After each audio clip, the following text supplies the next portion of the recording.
¿Alguna vez te has preguntado qué pasa después de que termina la historia? Conocemos la historia de Jesús, sus enseñanzas, sus milagros, su muerte y su resurrección. Pero ¿qué hay de los hombres que caminaron a su lado? Aquellos que dejaron todo atrás para seguir a un carpintero de Nazaret. Eran pescadores, un recaudador de impuestos, otros de medios humildes. No eran reyes ni eruditos, eran hombres comunes, elegidos para un propósito extraordinario. Su viaje no terminó cuando Jesús ascendió al cielo. En muchos sentidos apenas comenzaba. Su misión era llevar un mensaje hasta los confines de la tierra, una tarea que les exigiría todo, incluso sus propias vidas. Estos 12 hombres, los apóstoles, formaron la base misma de una nueva fe. Fueron los testigos de primera mano de eventos que transformarían la historia humana. Escucharon el sermón de la montaña con sus propios oídos, vieron el agua convertida en vino, tocaron el cuerpo resucitado de su maestro. Pedro, la roca, a menudo fue el portavoz de los 12, impulsivo y apasionado. Jesús le dijo: «Sobre esta roca edificaré mi iglesia». Después de la ascensión, Pedro se volvió líder central, predicando en Jerusalén. Más allá, la tradición, registrada por Eusebio. Su viaje terminó en Roma. En el reinado de Nerón, alrededor del 64 de Cristo, Nerón culpó a los cristianos por el gran incendio. Pedro fue arrestado y condenado. Profunda humildad en sus últimos momentos, sintiéndose indigno de morir como Jesús. Pidió ser crucificado boca abajo. Andrés era el hermano de Pedro. También era pescador. Según el Evangelio de Juan, fue el primer discípulo llamado por Jesús. Él fue quien trajo a su hermano Pedro para conocer al Mesías. Andrés era conocido por su celo misionero. Viajó extensamente después de Pentecostés. Predicó en la Grecia moderna. Predicó en la Turquía moderna. Su viaje, como el de su hermano, terminaría en martirio. La tradición sitúa su muerte en Patras, en Acaya, Grecia. Allí continuó predicando y convirtiendo a muchos. Eso provocó la ira del procónsul Egeates. Pero, para prolongar su sufrimiento, no fue clavado sino atado a una cruz en forma de X. Durante 2 días colgó de esa cruz y no cesó de predicar. Juan, junto con su hermano Santiago, fue uno de los hijos del trueno. Formó parte del círculo íntimo de Jesús. A menudo se le conoce como el discípulo a quien Jesús amaba. De los 12, la historia de Juan es única. Es el único que tradicionalmente se cree que murió de vejez, no por martirio. Esto no significa que su vida estuviera libre de persecución. Las tradiciones tempranas, particularmente del escritor Tertuliano, cuentan una dramática historia. Fue arrestado en Roma durante un periodo de intensa persecución bajo el emperador Domiciano y condenado a muerte siendo hervido en un caldero de aceite. Milagrosamente, según la leyenda, Juan salió del aceite hirviendo completamente ileso.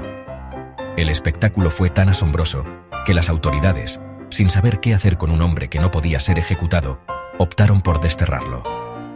Fue exiliado a la desolada isla griega de Patmos.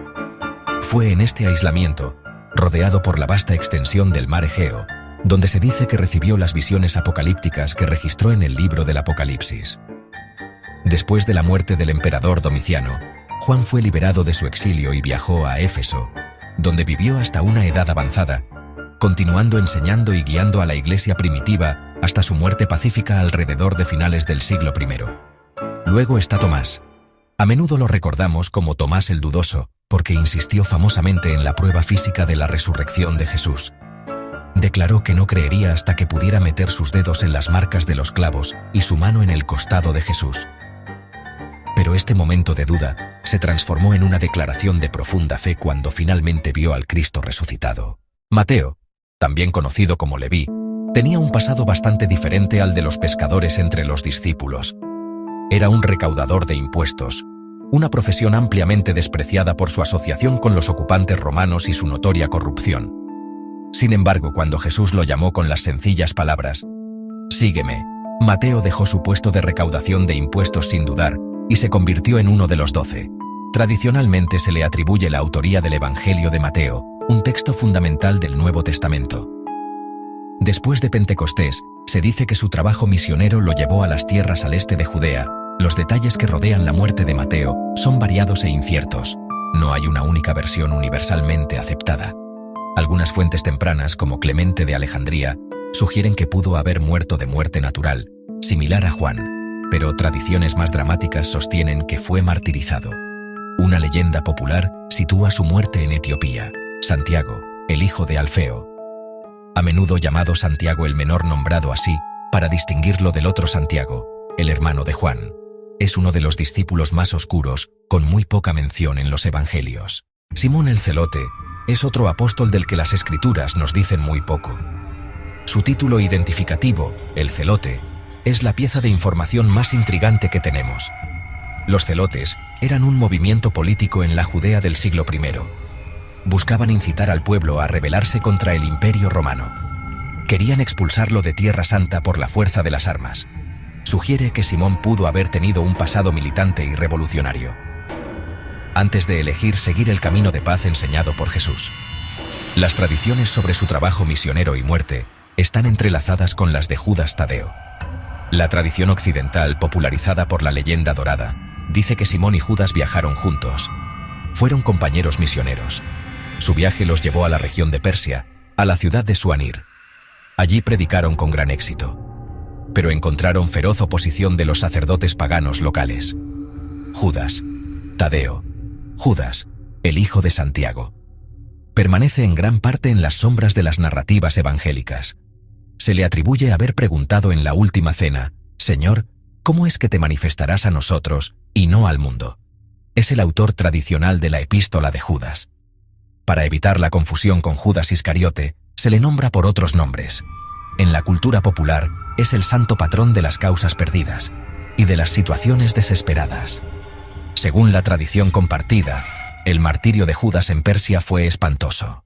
Felipe, como Pedro y Andrés, era de la ciudad de Betsaida. En el Evangelio de Juan se le presenta como una persona práctica y algo literal.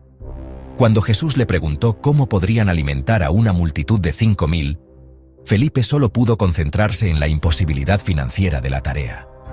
También es él quien, cuando se le acercaron algunos griegos que querían ver a Jesús, fue primero a Andrés, antes de acercarse a Jesús mismo.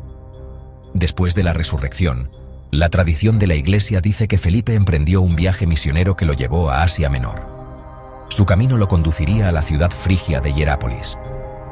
Hierápolis era un bullicioso centro para el culto de un dios serpiente pagano. Según los apócrifos Hechos de Felipe, su predicación contra este culto y su éxito en la conversión de muchas personas, incluida la esposa del procónsul local, llevaron a su arresto. El procónsul enfurecido ordenó que Felipe fuera castigado severamente. Bartolomé es un nombre que aparece en las listas de los 12, pero no se nos dice casi nada más sobre él. Muchos estudiosos creen que es la misma persona que Natanael. Natanael es el hombre a quien Felipe trajo a Jesús.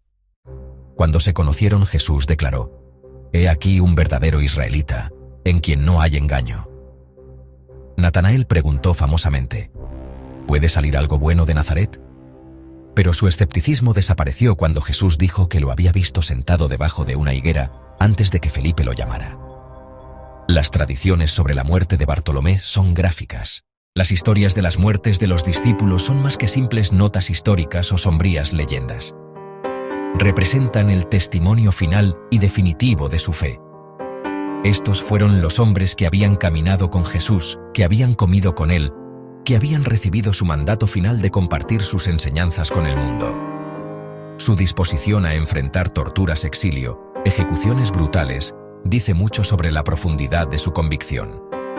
No murieron por una idea vaga, murieron por una persona que conocían y por una realidad que habían presenciado con sus propios ojos: la resurrección. Sus sacrificios se convirtieron en las semillas de una fe global, inspirando a innumerables otros. Es aleccionador. De los 12, solo uno murió en paz. Los demás tuvieron finales violentos en tierras extranjeras. Crucificados, golpeados, desollados, traspasados por lanzas, el legado de los 12 está grabado en todo el mundo.